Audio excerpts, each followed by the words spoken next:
Assalamualaikum guys, selamat datang kembali di channel para fighter. UFC 260 akan menjadi salah satu pertandingan bersejarah di kelas heavyweight, di mana pada main event, sang raja heavyweight Stipe Miocic akan menjaga gelarnya melawan fighter yang pernah ia kalahkan 3 tahun lalu, Francis the Predator Ngannou. Pada episode sebelumnya, para fighter sudah membahas 10 fakta menarik tentang Stipe Miocic. Maka ada yang kurang jika kita tidak membahas 10 fakta dari sang penantang gelar, Francis Ngannou. Tanpa berlama-lama, kita mulai dari fakta pertama. Fakta pertama, ia bekerja di tambang pasir. Francis Ngannou lahir di sebuah desa di Beti, Kamerun, tanggal 5 September 1986. Desa ini terkenal dengan tambang pasirnya. Ia lahir dalam keluarga miskin yang mau tidak mau bergantung hidup dengan bekerja di tambang pasir tersebut. Pada usia 12 tahun, Ngannou kecil sudah bekerja keras untuk membantu orang tuanya memenuhi kebutuhan rumah tangga. Karena sudah dibebani pekerjaan berat di usia 12 tahun, Francis Ngannou tidak bisa mendapatkan pendidikan yang layak di masa kecilnya. Fakta kedua, ayahnya adalah seorang petarung jalanan. Like father, like son. Itulah pepatah yang sering digunakan ketika seorang anak menirukan kebiasaan bahkan hobi dari orang tuanya. Dan untuk Francis Ngannou, alasan memilih olahraga tempur adalah kehidupan keluarganya yang keras. Ayahnya adalah seorang petarung jalanan. Kebiasaan buruk ayahnya yang suka berkelahi di bar, untungnya tidak diikuti jejaknya oleh sang anak. Ngannou kecil ingin mengubah jalan hidupnya untuk bertinju dan mencari penghasilan lewat olahraga itu. Petinju idola dari Ngannou muda adalah Mike Tyson, yang akhirnya sempat melatih teknik boxing untuk Ngannou di kemudian hari. Fakta ketiga, seseorang yang dermawan. Francis Ngannou dikenal sebagai fighter yang buas di dalam oktagon. Namun ketika di luar oktagon, ia merupakan seseorang yang berjiwa sosial. Di negara asalnya Kamerun, Francis membantu orang-orang miskin di sana.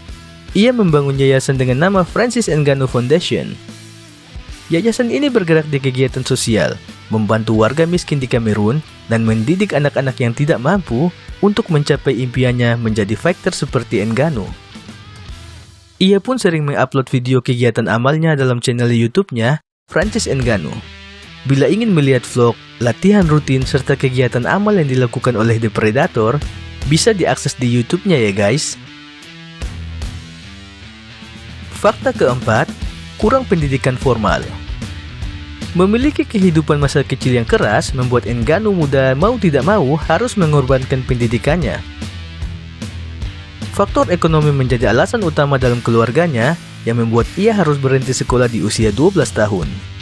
Sejak berhenti sekolah inilah yang membuat Francis Ngannou lebih fokus untuk bekerja membantu orang tuanya. Kini setelah memiliki penghasilan yang cukup, ia bisa meneruskan pendidikannya lewat kursus dan pembelajaran yang bermanfaat. Fakta kelima, hidup di jalanan. Tidak peduli seberapa miskinnya kita saat ini, pasti kita masih bisa berteduh di dalam gubuk beratap sederhana. Berbeda dengan kita, Ngannou menjalani hidupnya dengan sangat berat. Bosan dengan kehidupan keras di Kamerun, Francis Ngannou pindah ke Paris untuk mengharapkan kehidupan yang lebih baik. Sayangnya, ia masuk ke Perancis secara ilegal dan sempat dipenjara selama 2 bulan. Setelah bebas dari penjara, ia sempat hidup di jalanan Paris dengan beberapa bantuan untuk mencari penghidupan yang lebih baik. Tidak punya teman, tidak punya uang, hanya bermodalkan cita-citanya untuk menjadi seorang petinju profesional. Fakta keenam, seseorang yang berjasa bagi Francis Ngannou. Francis Ngannou tiba di Paris pada tahun 2013. Setelah menjalani dunia yang keras di kota Paris, Ngannou bertemu dengan seorang pria yang mengubah hidupnya. Dia adalah Didier Kermon. Melihat potensi yang dimiliki oleh Francis Ngannou, Didier Kermon pun mengajaknya untuk berlatih di gymnya secara gratis. Dalam postingan Ngannou di Instagram tanggal 12 Juni 2018, Francis Ngannou memposting foto bersama Didier Kermon, menceritakan bagaimana ia bertemu dengan pria baik hati ini, mengizinkannya berlatih di gym secara gratis, mengajari Francis Ngannou tentang MMA, membantu mendapatkan pakaian, sepatu, dan tempat berlindung ketika Ngannou tidak punya apa-apa, memberikan apartemen gratis dan membimbing tentang kehidupan masa depan Francis Ngannou. Di akhir caption, Ngannou memberikan ucapan terima kasih buat pahlawannya ini. Fakta ketujuh, akan membintangi Fast and Furious 9.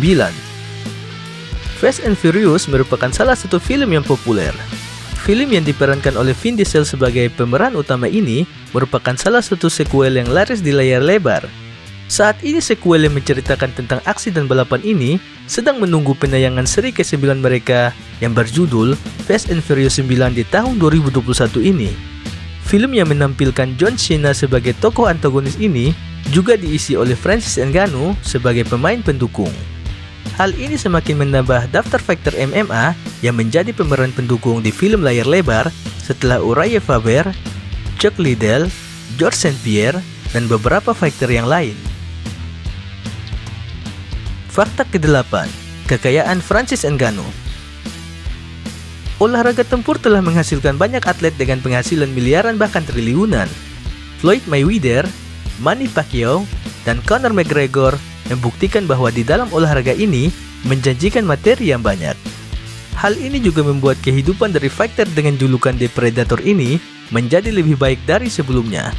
Mengutip dari channel Ultimate Fighting Network yang menjelaskan secara rinci penghasilan dari Francis Ngannou, harta kekayaannya saat ini berkisar 3 juta dolar atau jika kita rupiahkan dengan kurs 14.000 menjadi 42 miliar rupiah. Penghasilan ini bisa bertambah seiring menanjaknya karirnya di dunia combat sport. Fakta ke-9, kekuatan pukulan yang mengerikan.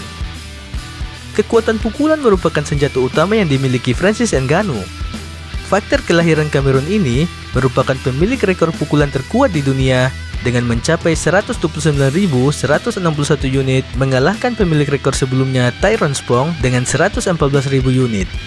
Hal ini bukan hanya dibuktikan dengan angka saja guys. Jika kita melihat rekor 15 kemenangannya, 11 kemenangannya didapat melalui knockout. Dari 11 kemenangannya tersebut, 8 dituntaskan di ronde pertama dan 3 di ronde kedua. Kemenangan cepat ini membuktikan bahwa Francis Ngannou memiliki one punch knockout yang tidak bisa dianggap remeh oleh lawan-lawannya. Fighter seperti Andrei Arlovski, Alistair Overeem, Curtis Blades, Cain Velasquez, Junior Dos Santos, dan Jairzinho Rozenstruik sudah merasakan bagaimana kekuatan pukulan dari Ngannou.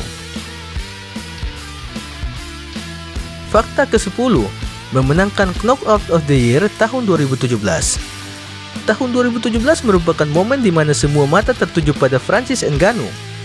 Mengawali awal tahun dengan mengalahkan mantan juara heavyweight Andrei Arlovski dengan uppercut mautnya di bulan Januari 2017, pintu terakhir untuk mendapatkan title fight adalah melawan salah satu fighter yang paling ditakuti dalam sejarah olahraga tempur, Alistair Overeem.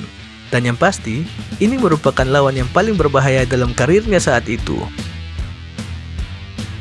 Seperti ia mengawali tahun 2017 dengan uppercut, Ngannou mengakhiri tahun itu dengan uppercut yang membuat Overeem harus tumbang dalam waktu kurang dari 2 menit. Pukulan semacam ini menjadi ciri khas dari Ngannou, yang dijuluki uppercut dari neraka. Ngannou pun mendapatkan penghargaan Knockout of the Year di tahun 2017, dan knockout ini membuat dia bertemu dengan Stipe Miocic di UFC 220. Itu dia 10 fakta menarik tentang Francis Ngannou, fighter yang memiliki kisah secara intrinsik yang luar biasa. Pria Kamerun yang mengejar impian dari penambang pasir lokal menjadi salah satu fighter yang paling ditakuti di divisi heavyweight saat ini. Menurut gua, Stipe Miocic dan Francis Ngannou memiliki jiwa sosial yang luar biasa, dan pertarungan kedua fighter ini akan melahirkan pemenang yang terbaik yang pernah dimiliki UFC. Jangan lupa like dan subscribe ya guys. Assalamualaikum.